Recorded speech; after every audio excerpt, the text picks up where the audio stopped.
दोस्तों GSTR 3B हमारी बहुत ही इम्पोर्टेंट रिटर्न रहती है। ठीक है, GSTR 3B को लेकर के ये एक नया सर्कुलर इशू किया गया है जो आपके लिए हम इस वीडियो में डिस्कस करने वाले हैं।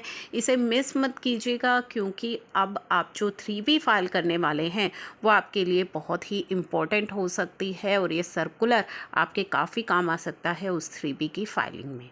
तो चलिए, इस सर्कुलर में बातें लिखी गई है कि टैक्स पेयर जो हैं वो अपनी GSTR 3B के अंदर डिस्क्लोज करना भूल जाते हैं अपना ineligible ITC।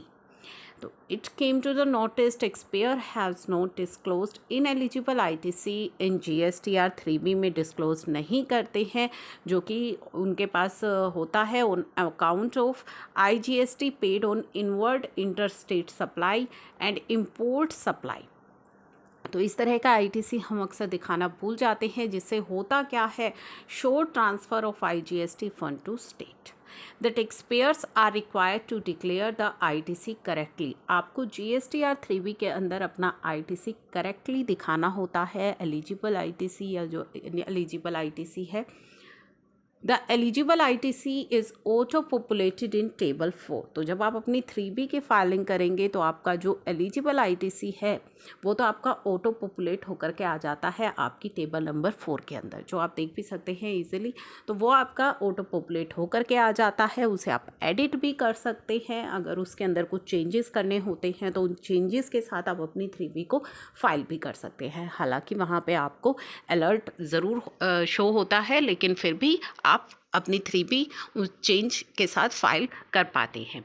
In this context attention अब कहाँ पे आती है, towards the provision of rule 42 और रूल 43, जहाँ पे टैक्स पेयर को रिपोर्ट करना होता है रिवर्सल ऑफ ITC। अगर कोई ITC रिवर्स किया है वो करना होता है टेबल 4B1 के अंदर, और दूसरे जो रिवर्सल होते हैं as per provision of rule 37 वो आप करते हैं टेबल 4B2 के अंदर। इनएलिजिबल ITC जो आपका सेक्शन 17 सबसेक्शन 5 के तहत है कि जो ITC आपको नहीं मिलना है वो आपको रिपोर्ट करना होता है टेबल 4D1 के अंदर। तो पूरी टेबल्स आपको वहाँ पे दी हुई है, मेंशन है कि कौन सा ITC आपको रिपोर्ट करना है।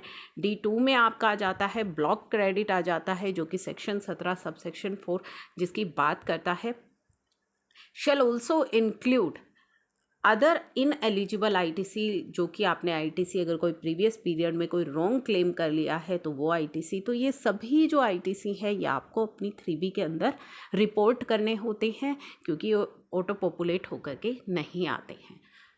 अब ये बात आती है कि all the tax payers who have not furnished details of ineligible ITC or have furnished details of ineligible ITC partially or have not reported reversal of ITC fully or partially in the return file for financial year 21-22, या तो आपने इस ineligible ITC को report नहीं किया है, या फिर आपने पार्शली रिपोर्ट किया है, या आपने जो है रिवर्सल नहीं किया है अपनी ITC का, जो रिवर्स किया था उसे रिपोर्ट नहीं किया, या पार्शली रिपोर्ट किया है, नहीं कर पाए हैं, मिस्टेक हो गई है। अब उनका क्या करें, they shall report it in annual return to be filed in GSTR 9। तो अपनी GSTR 9 के अंदर कर लीजिए।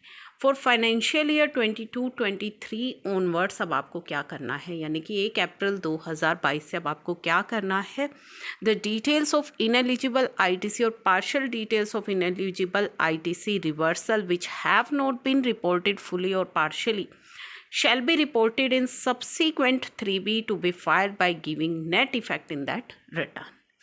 तो अब 22-23 से आपको क्या करना है, अगर आपने कोई रिपोर्टिंग नहीं की है इनएलिजिबल ITC की, या पार्शियल कुछ कर दी है, कुछ रह गई है, या फिर पूरी की पूरी रह गई है, तो आप सब्सिक्वेंट यानी कि नेक्स्ट मंथ की जो 3B होगी उसमें इसकी रिपोर्टिंग कर देंगे, ताकि जो नेट इफ़ेक्ट है वो उसका वहाँ पे ख़त्म हो जाए।